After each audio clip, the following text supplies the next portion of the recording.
నమస్తే welcome to our channel 2024 సార్వత్రిక ఎన్నికల్లో 11 సీట్లకు పరిమితమైనటువంటి వైసీపీ సంవత్సర కాలంలోనే అంటే కూటమి ప్రభుత్వం అధికారంలోకి వచ్చిన సంవత్సర కాలంలోనే ఎన్నో వలసలు ఆ పార్టీ నుంచి ముఖ్య నేతలు రాజకీయాలకు గుడ్ బై చెప్పినటువంటి దాఖలాలు కూడా చూసాం. మరి ఇప్పుడు ఈ వైసీపీ కార్యకర్తలకు కూడా పార్టీకి దూరంగా అవబోతున్నారా? అసలు ఏం జరుగుతుంది వైసీపీ పార్టీలో? ఇదే అంశంపైన చర్చించడానికి మనతో పాటుగా ఉన్నారు సీనియర్ జర్నలిస్ట్ దుర్గాకుమార్ గారు.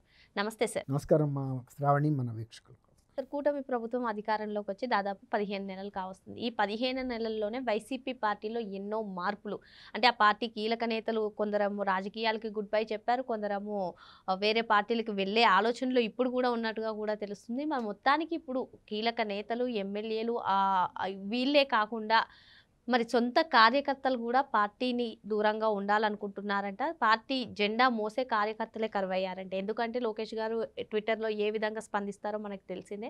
మరి ఇప్పుడు వైసీపీ కార్యకర్తలందరూ కూడా వారి సమస్యలు ఏమైనా ఉంటే మా జగన్మోహన్ రెడ్డి కన్నా లోకేష్ గారికి చెప్పుకుంటే లోకేష్ గారే త్వరగా స్పందిస్తారు అనే ఆలోచనలో ఉండి లోకేష్ గారిని అప్రోచ్ అవ్వడం, లోకేష్ గారు వెంటనే సానుకూలంగా స్పందించి వాళ్ళ సమస్యలను తీర్చడం, ఇటువంటి జరుగుతున్నటువంటి సందర్భంలో వైసీపీకి కార్యకర్తలు గుడ్ బై చెప్తున్నారు అనే కథనాలు అయితే వినిపిస్తున్నాయి. ఇదే అంశం పైన ఏం చెప్తారు మీరు? అసలు వైసీపీ పార్టీని ఒక రాజకీయ పార్టీగా ఎవరు కూడా తెలిసిన వాళ్ళు పరిగణించరమ్మా. ఒక రాజకీయ పార్టీ అనేది ఒక శాశ్వతమైన ప్రణాళికతోనూ, ఒక శాశ్వతమైన ఆశయాలతోనూ, ఒక శాశ్వతమైన ఉద్దేశాలతోనూ ప్రారంభిస్తారు. దానికి ఎన్ని కష్ట నష్టాలు వచ్చినా, ఒడిదుడుకులు వచ్చినా దాని నుంచి డీవియేట్ అవ్వరు, పక్కకు తప్పుకోరు, వాటిని ఎదుర్కొంటారు. కానీ వైఎస్ఆర్సీపీ తన ఉద్దేశాలు, తన ప్రణాళికలు అంటూ ఏం లేవు. జగన్మోహన్ రెడ్డి గారు ముఖ్యమంత్రి అవ్వలేదు, కాంగ్రెస్ ఇవ్వలేదు, అందుకనే ఒక పార్టీ పెట్టుకున్నాడు. నేను కాంగ్రెస్కి బుద్ధి చెప్పాలి, నేను ముఖ్యమంత్రి అవ్వాలి. ఆ ఉద్దేశంతో పెట్టుకున్నప్పటికీ 2014లో రాష్ట్రం ఏర్పడగానే జరిగిన ప్రథమ ఎన్నికల్లో రాష్ట్రానికి కొత్తగా ఏర్పడింది, అనేక సమస్యలు ఉన్నాయి, ఆర్థికంగా లోటులో ఉంది. రాష్ట్రానికి దిశ నిర్దేశం చేయగలిగిన వ్యక్తి చంద్రబాబు నాయుడు గారిని, తెలుగుదేశాన్ని ఎన్నుకున్నారు ఆ రోజున. కానీ తను ఎట్టి పరిస్థితుల్లోనూ ముఖ్యమంత్రి మాత్రమే అవ్వాలి, నేను తండ్రి చాటు బిడ్డగా 2009లో తన తండ్రి జగన్మోహన్ రెడ్డి తండ్రి వైఎస్ రాజశేఖర రెడ్డి ముఖ్యమంత్రి అయిన సమయంలో ఒక తండ్రి చాటు బిడ్డగా క్విడ్ ప్రోకో ద్వారా, తర్వాత మనీ లాండరింగ్ ద్వారా ఎంత సంపాదించానో ముఖ్యమంత్రి అయ్యి అంతకన్నా ఎక్కువ సంపాదించేసేయాలి, ఒక్క టర్మ్ చాలు నాకు, కేవలం నన్ను ఒక్కసారి నమ్మండి, ఒక్కసారి అధికారం ఇవ్వండి అని ఆయన 2019లో ప్రజలను అర్థించినప్పుడు ప్రజలు కూడా అసలు ఒక ముఖ్యమంత్రి అయిన వ్యక్తి ఇంత తరహా అవినీతి చేస్తాడని కానీ, అక్రమాలు చేస్తాడని కానీ, ఎన్నుకున్న ప్రజలనే దౌర్జన్యంగా వాళ్ళ మీద దాష్టికాలు చేయిస్తాడని కానీ ఏది ఊహించరు, కేవలం నమ్మారు. దానికి తోడు అదే టైంలో విజయమ్మ గారు, షర్మిల కూడా ఆయనకి తోడుగా నిలవబట్టి కుడి ఎడమలో ఆయన్ని, తర్వాత వెనకాల రాజశేఖర రెడ్డి గారి పేరు ఎంతో అంతో ఆయనకు ఉపయోగపడింది. అట్లా ఒక ముఖ్యమంత్రి అయిన తర్వాత ఇక ఆయన అన్నీ మర్చిపోయాడు. అసలు పార్టీ సిద్ధాంతాలు ఏంటి, మనం ఏం హామీ ఇచ్చాము అన్నీ మర్చిపోయి పూర్తిగా భిన్నంగా వ్యవహరించాడు. మీరు అన్నట్టు అప్పుడు కార్యకర్తలను పట్టించుకోలేదు, ఇవాళ పట్టించుకునే దశ లేదు. ఆ రోజు ఎమ్మెల్యేలకి, మంత్రులకు కూడా ఆయన అంతఃపురంలోకి ప్రవేశం లేదు, ఇంటర్వ్యూలు లేవు. ఇలాంటి పరిస్థితుల్లో 2019 నుంచి 24 వరకు తను కేవలం స్వార్జితంగా, అంటే డబ్బు తనకు వస్తే చాలనుకున్నాడు.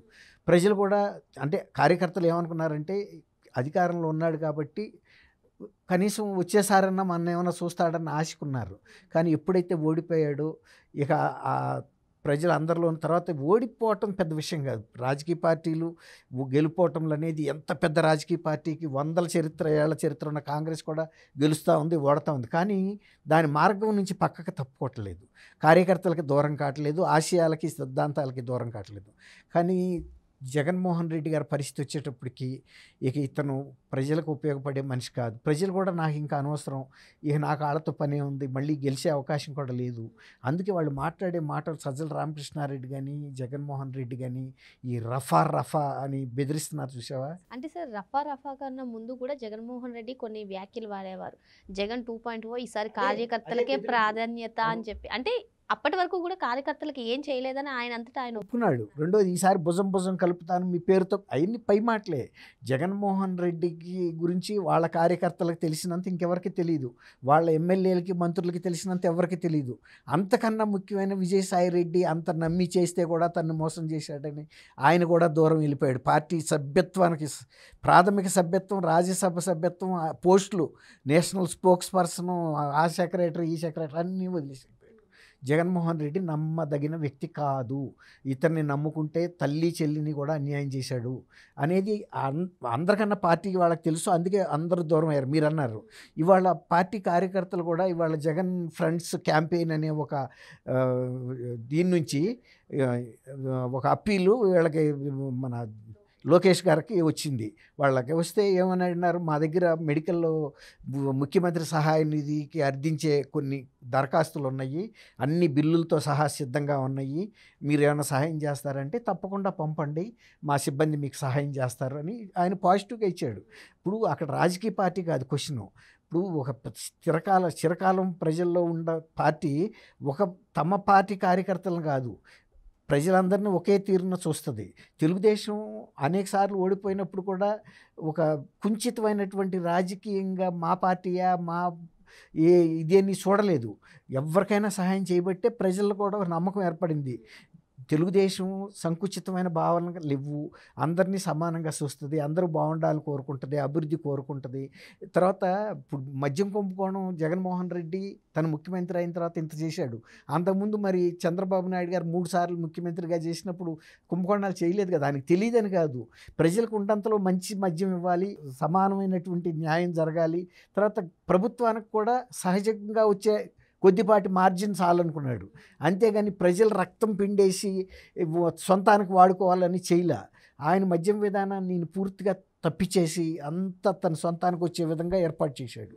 దీంతో కార్యకర్తలు కూడా ఎక్కడ ఏమీ వెసులుబాటు వాళ్ళకి దొరకలా. కానీ ఈయన మాత్రం లక్షల కోట్లు దెబ్బేసిపోయాడు. ఈ అవినీతి మూలన గ్రామాల్లో వాళ్ళ పరపతి కూడా పోయిందిగా. ఇవాళ వాలంటీర్లుగా చేశారు, ఇవాళ వాలంటీర్లు ఏరి వాళ్ళు చేసిన రిజైన్ చేయమన్నాడు, పార్టీ కార్యకర్తలుగా పనిచేయండి మళ్ళీ నేను వచ్చిస్తా అని నమ్మారు, అయిపోయింది. ఇప్పుడు నేను నిన్ను కాపాడుతానంటే నాకు ఈత రాపోయినా దూకా నీ మాట మీద వచ్చి, నువ్వు కాపాడిపోతే నా పరిస్థితి అన్ని ఏళ్ళ కొట్టుకుపోయా చచ్చిపోయా. ఇప్పుడు అలాంటి వాలంటీర్లు 5 ఏళ్ళు చేసిన వాళ్ళు వాళ్ళ దిక్కు దివాణం లేకుండా అయిపోయారు ఈయన మాట నమ్మి. అందుకని వైఎస్ఆర్సీపీ నాయకులతో పాటు కార్యకర్తలు కూడా ఇక ఈ పార్టీ ఉండదు, వచ్చే ఎన్నికల నాటికి కాదు అసలు కొన్ని నెలల్లో కూడా ఉండే పరిస్థితి కనపడతలేదు. తర్వాత జగన్మోహన్ రెడ్డి గారు మీరు అన్నట్టు బెదిరించడం, ఓటర్లను బెదిరించి ఓట్లు వేయించుకోగలుగుతారు ఎవరన్నా? అభ్యర్థించేసుకోవాలి. అప్పుడు 2019లో గెలిచావు అంటే ఒక్కసారి ఇవ్వండి అని అర్థించావు. ఇవాళ నేను వస్తే 1.0 కాదు 2.0 చూపిస్తాను, రఫాలు ఆడిస్తాను, నరుకుతావు అంటే నీకు ఓటేయని ఎలా వాళ్ళు నరికించుకొని ఎలా? నీకు ఓటైపోతే నువ్వు నరికే పరిస్థితి ఉండదు కదా, నీ పని నువ్వు చూసుకుంటావు. కాబట్టి నీ పని నిన్ను చూసుకోమంటారు ప్రజలు. ఇంకా ఏ పార్టీకైనా వేస్తారు తప్ప వైఎస్ఆర్సీపీకి ఇక జన్మలో కూడా ఎవడు ఓటేయరు. జగన్మోహన్ రెడ్డి జీవితంలో కూడా అతను ముఖ్యమంత్రి కాలేడు. అసలు సొంత నియోజకవర్గంలోనే డిపాజిట్ కోల్పోయే పరిస్థితికి వచ్చింది. తర్వాత 175 సీట్లు గెలుస్తానన్న ధైర్యం ఉన్న వ్యక్తి మరి సజ్జల రామకృష్ణారెడ్డి బోటి పెద్ద నాయకుడిని ఈ ప్రెస్ కాన్ఫరెన్స్లకు పంపుతున్నావు, పార్టీ అధికార ప్రతినిధిగా మాట్లాడిస్తున్నావు కదా, ఏదో ఒక నియోజకవర్గం నుంచి పోటీ ఎందుకు చేయించలేదు? నువ్వెందుకు పులివెందుల నుంచి చేసావు? ఎక్కడైనా చేయొచ్చు కదా, ఇచ్చాపురం నుంచి చేయొచ్చు, ఎక్కడంటే అక్కడ చేయొచ్చు, పాతపట్నం నుంచి చేయొచ్చు. మరి దాన్ని బట్టి ఏమర్థం అవుతుంది, తను సొంత లాభం కోసం పార్టీ పెట్టాడు తప్ప ఏదో ఉన్నతమైన ఆశయాలతోనో సిద్ధాంతాలతోనో ప్రజలకు మేలు చేయాలనో ఒక శాశ్వతమైన ప్రణాళికతో పెట్టిన పార్టీ కాదు. వాళ్ళు పెట్టిన ఉద్దేశం ఆయనకి నెరవేరిపోయింది. తను వ్యక్తిగతంగా సంపాదించేసుకున్నాడు. అందుకే ఇవాళ ఆయనకి పార్టీ పట్ల శ్రద్ధ లేదు. కార్యకర్తలు కూడా గమనించి మీరు అన్నట్టు ఏ పార్టీ అయితే ఏంటి, ఇప్పుడు లోకేష్ గారితో నుంచి సహాయం పొందినా మంచిదే, ఈ చంద్రబాబు గారి గురించి పవన్ కళ్యాణ్ గురించి లబ్ధి పొందినా మంచిదే అనే ఉద్దేశానికి వచ్చారు. అంతేగాని మునిగిపోయే పడవలో ఉండి జగన్మోహన్ రెడ్డితో పాటు మునిగి ఇప్పుడు పడ్డ నష్టానికే వాళ్ళు వేదన చెందుతున్నారు. ఇంకా ఎంతకాలం ఇట్లాంటి ఈ పార్టీలో ఉంటారు అనేది మీరు అన్నట్టు పార్టీ శాశ్వతంగా మనుగడ సాగించే పరిస్థితి లేదు. మరి అధికారంలో ఉన్నన్ని రోజులు కూడా అధికారాన్ని అడ్డుపెట్టుకుని విలాసాలకు పాల్పడ్డారని జగన్మోహన్ రెడ్డి, కార్యకర్తలను పట్టించుకోలేదని, మరి ఇప్పుడు కార్యకర్తలు కూడా, నాయకులే కాదు కార్యకర్తలు కూడా పార్టీకి గుడ్ బై చెప్పే సమయం వచ్చేసిందని చెప్పి దుర్గకుమార్ గారు చెప్తున్నారు. మరో అంశంతో మళ్ళీ కలుద్దాం. Thank you sir. Thank you అమ్మా శ్రావణి, మన వీక్షకులు కూడా.